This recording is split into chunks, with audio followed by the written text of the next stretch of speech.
Hello friends, welcome to my channel Sushant Chesswise. Today we are going to look at the next topic, that is the tension in the center.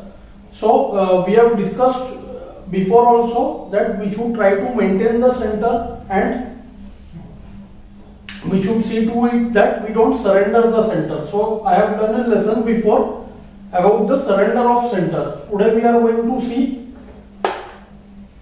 what is tension in the center. So here we have the Queen's Gambit, which we have discussed before also. So whenever we are keeping attack in the center, like this c4 pawn keeps attack on d5 and the d5 pawn keeps attack on c4. So this attack and support relationship is maintained for a long time. So we say that the tension is maintained in the center. So the normal course is what? White should play knight c3. Black should not release the center by dc4. Black should play nf6. Again white should not exchange or push the pawn and play bishop g5 and should keep the option of taking on d5 or c4 respectively for white and black for a future moment. So that is what we say, maintaining tension in the center. So in today's game we will see a game study based on the tension in the center which is actually released. So the tension should be maintained, but here white has released the tension in the center. So white played the move c5. These kind of moves are popular amongst beginners because what it looks, the pawn has gained space.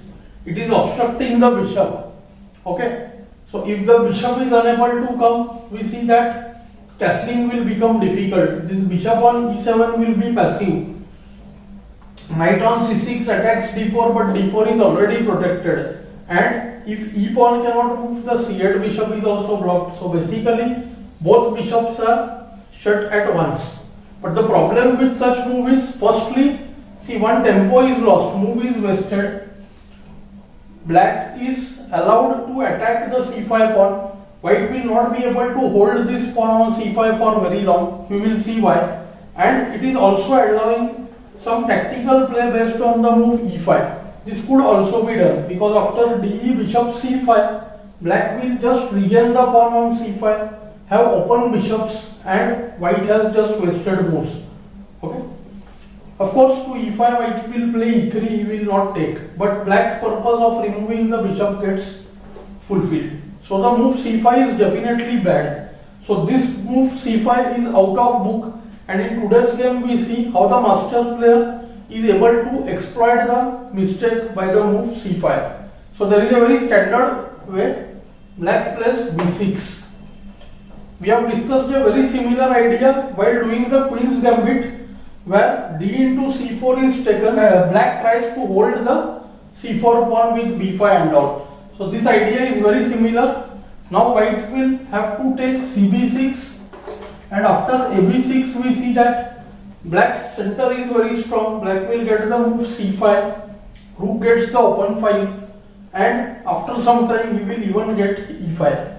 So black's both bishops will be free. Even this bishop can come from a6. So already we can say that black position has become better here. So c5 is a poor move by white, and now white tries to hold the c5 pawn by all means. So he goes for the move b4. Gradually things become even worse after every passing move. Now in order to break c5, we have to break the base, that is the one pawn below it. So black goes with the move a5.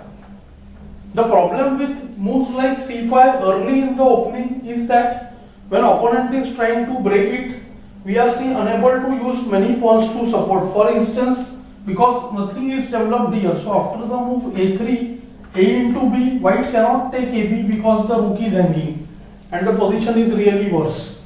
Do note that after cb6, bb4 check, bd2, and after taking on d2, c into b6, black has nothing to show for the pawn, just he will have knight d2, which will be like half a development, but the pawn is lost. Look at this position here. Pawn is lost and black's position is almost winning. He can play knight f6, bishop a6, castle, trade some pieces, use the c file for exchanging, and black is winning. Okay. And another defensive move, that is bishop to a3. One of the simplest is taking on AB, bishop b4 and knight a6, doing double attack on c5 and b4 both. Now queen a4 check will be met by bishop d7 when c6 allows bb4 check, and the bishop on d7 will be able to escape. And any other way to defend the bishop like qd2 just allows to take on c5. So bc5, dc5 and bishop into c5. If white insists on bishop c5, knight c5 and some tactics based on qd4, we should always note that whenever side who is behind in development and is trying to do tactics, most of the time it backfires. Okay, so he is trying to use a double attack on c5 and g7. There must be more than one way here. One interesting move is nb3, when after qg7, qf6 we attack the queen, queen attacks the rook, forced to take, and after knight f6 we see that the a1 rook is trapped. Or else black can do direct qf6 also, to which there is an interesting variation. qc5 check, queen into a1, queen c6 check, kd8, queen into a8, qb1 check, kd2 and queen into f1. So black's position will be winning. Of course, we saw that there is more than one way for black to diffuse this qd4. Okay, let's go back to the game. White tried every means to support the b4 pawn, but it failed very badly. The move queen a4 check. He wants to hold the b4 pawn and use the check. But of course, soon the queen will get attacked. Black plays bd7. Still there is attack on b4. Queen is attacked by the bishop, c6, then bishop into c6. b5 allows bc5, dc5, queen f6 or just bishop c5. Okay, so white will lose the pawn. White went for the move qa3.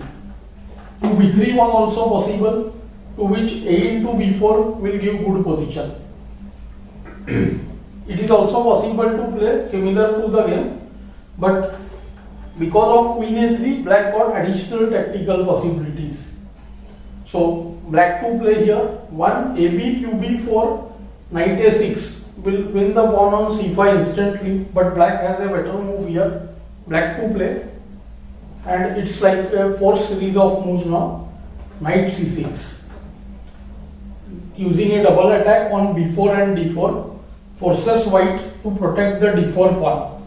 If b into a5, then knight d4, queen c3, protecting the queen from knight c2 check and also stopping knight c2 fork. Now just comes the move bishop c5, very strong, threatens bb4. So after ab6, bb4, qb4, then nc2 check and the queen would be lost. So black is using pin and knight fork both. White played e3, knight takes b4. We can see that in no time black has gathered the momentum. He has refuted white's idea of playing c5 and trying to protect the pawn center on c5. Actually the center is already demolished, and now the threats are also dangerous. First threat is nc2. So queen moves away, queen goes to c3, and here b into c5, d into c5. This is a critical moment. I would like to take some time and try to find the best move for black here. The problem in the position, he is more developed. White has only active piece, that is the queen on c3. So one of the rules says that when the opponent has only one active piece and both are having otherwise active pieces, but the opponent has only one active piece, it makes sense to trade that piece, and whatever is left on the board, the difference of activity will be huge. So white's queen on c3 is active, so black goes for the move queen f6. see, black queen was not well placed as compared to white queen. So he is trading the pieces. Materially black was up. So the side with extra material also tries to trade the pieces. And now what happens? He is compelling to take queen into f6 because knight c2 is a threat right now. Knight c2, qc2, qa1 or qc3, knight c3, knight c2 check, winning the rook. So that is a threat. So it's compelled to take queen into f6. After queen f6, knight f6, one more black piece got developed and the c5 pawn cannot be defended anymore. Again the threat on c2 and bishop c5. So what we can make out?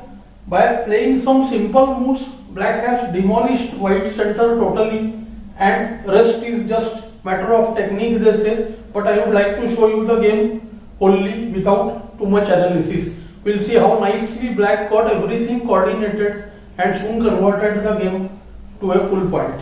So knight a3, bishop takes c5, white went bb2 attacking the knight, trying to create a double pawn. Black simply says this trade of bishop for knight, g into f6, double pawns are not worse. Capture is happening towards the center and the pawns are not isolated. Plus the rook is going to get the open file on g8. So black just ignores and plays the move rook b8. So what we see? Now bishop is indirectly attacked by the rook. So knight d3 is one threat.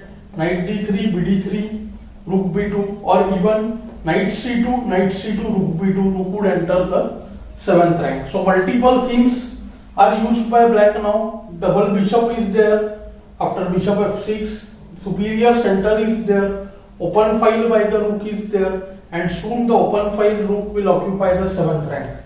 So bishop into f6, g into f6, white develops. Knight f3, knight is heading to d4. Bishop wants to develop, but bishop has no good place. Black just improves the position. Rook g8, trying to hold the f1 bishop and improve the position further. So black was not interested in castle, of course. White is already struggling for good moves here. White went knight d4. Knights control the c2 squares properly, both of them, and black went for the move e5. He is setting a small trap here. If the knight goes to b5, knight b5, then there is a nice forced variation. Bishop into b5, bishop takes b5 check, rook takes b5, sacrificing the exchange temporarily, and after knight b5, he goes knight c2 check, ke2, knight a1, rook a1, and black has a really nice touch here, the move c6.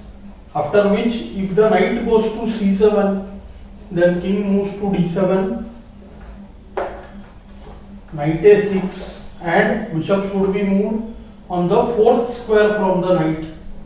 So either on a3 or d6. So from d6 we are covering these 4 squares.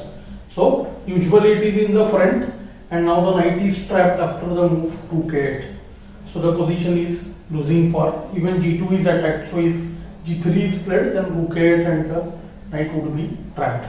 e5, the knight has to move now.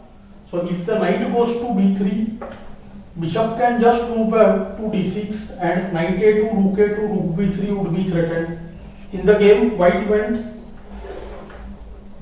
knight c2. Knight tries to keep the other knight protected. Black attacks instantly, bishop a4, and now soon we see that black's activity has become so much that it's now impossible to stop combinations from happening. Like knight into b4 allows bb4 check and the knight is lost. White is compelled to support the c2 knight. So he goes for the move kd2, and now black gets a forced combination, knight into c2, knight takes c2, rook enters the 7th rank, forces the rook on a1 to support c2 because pd3 allows e4. So after rook c1, bb4 check, not only improving the position, setting a trap. If kd3, then bb5 checkmates. So king has to go back to d1, keeping the knight supported, and rook into a2. Black pieces are totally dominating the board, and white has no respite from various threats. One of the threat is bishop a3. Rook moves and c2 will be taken. So white supported the knight by the move pd3. When e4, bishop e2, black would have taken rook g2 over here, but he keeps the threat and further improves the position, and we see the dominating move bishop c3. So black pieces are dominating the white pieces, means wherever the white pieces move, either they will be taken or the pieces are not able to move at all. Now what happens here? If g2 is protected by g3, then king moves to e7 and rook moves to b8. And here white chose to resign because we see that there is practically no defense after rook b8. There are two threats. One, rook c2, rook b1, checkmate. The rook will be pinned by the bishop. And if anything else is done, then rook b2 is also another threat. So white is unable to challenge any of the bishops. Rook cannot be attacked, and white's h1 rook is never going to come to this side of the board, before which black is entering with his other rook, and black won the game. So I hope you are enjoying these lessons. Do like, share and subscribe the channel. Thanks for your time.